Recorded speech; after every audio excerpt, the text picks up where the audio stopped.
लोग पढ़ चुके थे जनन के बारे में और जनन के प्रकार के बारे में। आज प्रकारों के प्रकार में जाने तो थोड़ा सा सुन ले हम लोग कि जनन क्या है। तो एक जीव से दूसरे जीव का जन्म देना जनन कहलाता है, जिसको हम लोग कल नोट भी कर लिए और पढ़ लिए भी, आवाज भी होगा।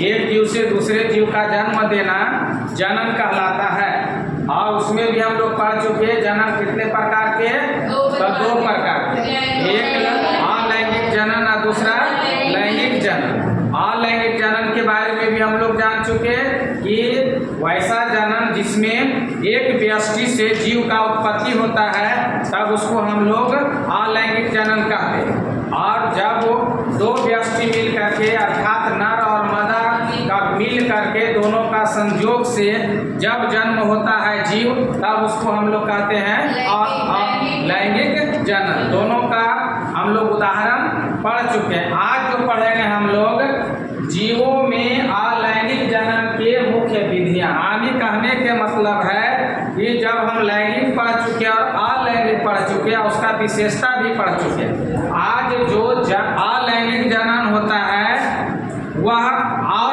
अन्य विधियां से जो है वह विधियां को जानना है, प्रकार को जानना है कि कौन कौन से विधि है जिसके द्वारा अलैंगिक जनन होता है। तो 4 जनन है, जिसमें एक है विखंडन, दूसरा है मुकुलन, तीसरा है अपखंडन या पुनर्जनन और चौथा है बीजाणु जनन। अब एक एक हम लोग पढ़ेंगे, एक एक कर करके हम लोग जानेंगे कि विखंडन क्या है या कितने प्रकार के हैं। तो विखंडन हम लोग, विखंडन के मतलब ही है टूटना। विखंडन के मतलब क्या है? टूटना। मतलब विखंडन किसको कहेंगे? विखंडन जनन किसको कहेंगे? तो ऐसा जनन जिसमें एक जीव, एक व्यष्टि टूट करके विखंडित होकर के दूसरा नए जीव का निर्माण करता है, तब उसे हम लोग कहेंगे विखंडन अलैंगिक जनन। समझ में आया? मतलब टूट करके बने, टूट जाता है, विखंडित हो जाता है, कट जाए, हट जाए, उससे अलग हो जाए, विखंडित हो जाए, वैसे वो हम लोग कहेंगे विखंडन जनन। और विखंडन जनन जैसे अमीबा में होता है विखंडन जनन, यूग्लिना में भी होता है विखंडन जनन और पैरामीशियम में होता है। तो अब विखंडन को भी 2 भाग में बांटा, इसको भी ग्रुप के दृष्टि से 2 भाग में बांटा गया। एक हो गया द्विव विखंडन और दूसरा हो गया बहु विखंडन। द्विव विखंडन किसको कहेंगे? द्विव के मतलब 2 और विखंडन के मतलब टुकड़ा। टुकड़ा टूट जाए, 2 में वैसा जनन की क्रिया जिसमें एक जीव, एक व्यष्टि टूट करके अगर दूसरा जीव बनता है, 2 बनता है, एक टूटा है वो 2 बन जाता है, तब उसे कहेंगे द्विखंडन या द्विव विभाजन। समझ में बात आया? वैसा विखंडन जिसमें एक जीव 2 में बट गए, तब उसको कहेंगे हम लोग, नहीं लिखे हैं, द्विव विखंडन। द्विव विखंडन चल गया, द्विव विखंडन। और बहु विखंडन एक जीव से ढेर सक टूट करके हो जाए, एक रहे और उससे टूट करके कट कर करके विखंडित हो करके अलग अलग हो करके अगर हो जाता है, तो वैसे विखंडन को हम लोग कहेंगे बहु विखंडन। ध्यान दोनों समझ में आया? एक 2 में टूट रहा है तो द्विव विखंडन, और ढेर सक में टूट रहा है, ज्यादा में टूट रहा है, अधिक में टूट रहा है, तब उसे हम लोग कौन कहेंगे? बहु विखंडन। कोई दिक्कत है? अब उदाहरण है द्विव विखंडन में जीवाणु, पैरामीशियम, अमीबा और यूग्लिना। और बहु विखंडन में है ईस्ट है, अमीबा है, पैरामीशियम है।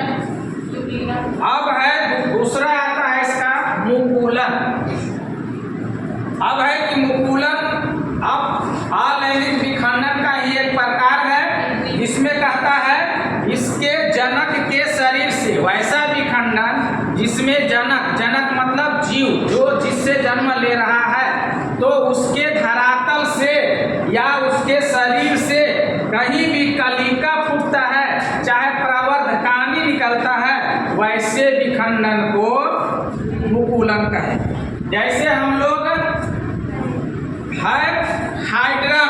हाइड्रा का मुकुलन, हाइड्रा है नहीं, हाइड्रा देखो ऐसे इधर अगर पाक लिया वैसे इसका रहता है बना हुआ अंश, और यही टूट कर करके अलग टूट गया करके बन जाता है दूसरा अलग विखंडन हो करके दूसरा हाइड्रा। इधर से देख लिए, अगर इधर से देखेंगे तो ऐसे इधर इस तरह से खींचे ये, और यहीं पर टूट जाता है, यहाँ टूट जाता है, ये हो जाता है अलग।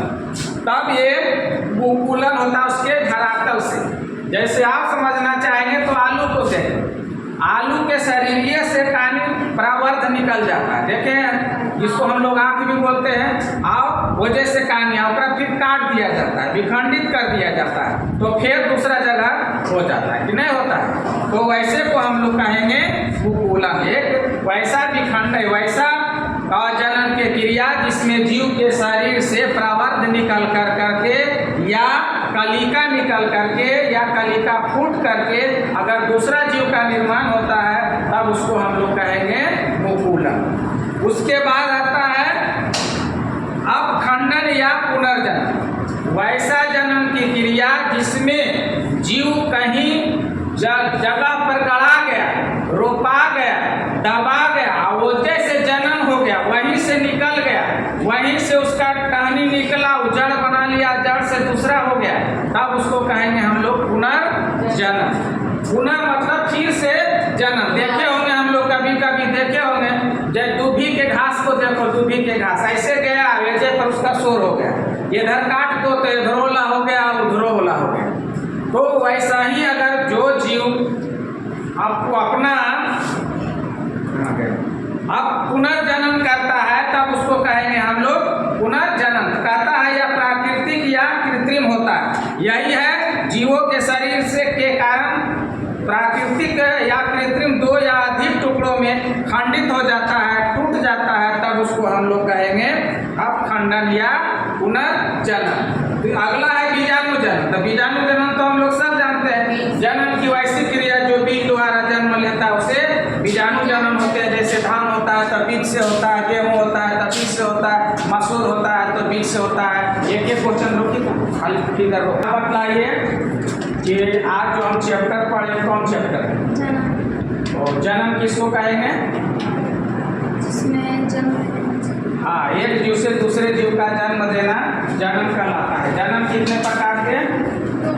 दो प्रकार। कौन कौन दो प्रकार के? लैंगिक जनन और अलैंगिक जनन। जनन की वह विधि जिसमें एक जीव से दूसरा जीव का जन्म होता है उसको क्या कहेंगे? एक उससे होता है उसको अलैंगिक जनन कहेंगे। खड़ा हो पहले, उसके बाद तुम जवाब दो। विखंडन किसे कहते हैं? एक जीव फट करके टूट करके दूसरा जीव का निर्माण करते हैं तब उसे विखंडन बतलाइए। जीवों में अलैंगिक जनन की मुख्य विधियां कौन कौन से हैं? ये चार विधियां हैं। एक विधि विखंडन, दूसरा मुकुलन, तीसरा अपखंडन, चौथा बीजाणु जनन। आप बतलाइए कि बीजाणु जनन किसे कहते हैं? जो बीज से जन्म लेता है उसे बीजाणु जनन कहते हैं। ठीक है, आप बतलाइए विखंडन जनन किसको कहेंगे? एक जीव से टूट करके दूसरा जीव में विखंडित हो जाए। जनन कितने प्रकार के होते हैं? कौन कौन?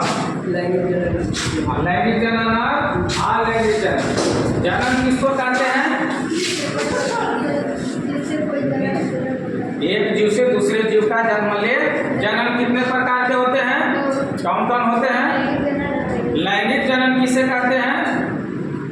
वैसा जनन की क्रिया जिसमें नर और मादा दोनों भाग लेते हैं तब उसको लैंगिक जनन कहते हैं। जिसमें एक व्यष्टि भाग लेता है उसे अलैंगिक जनन कहते हैं।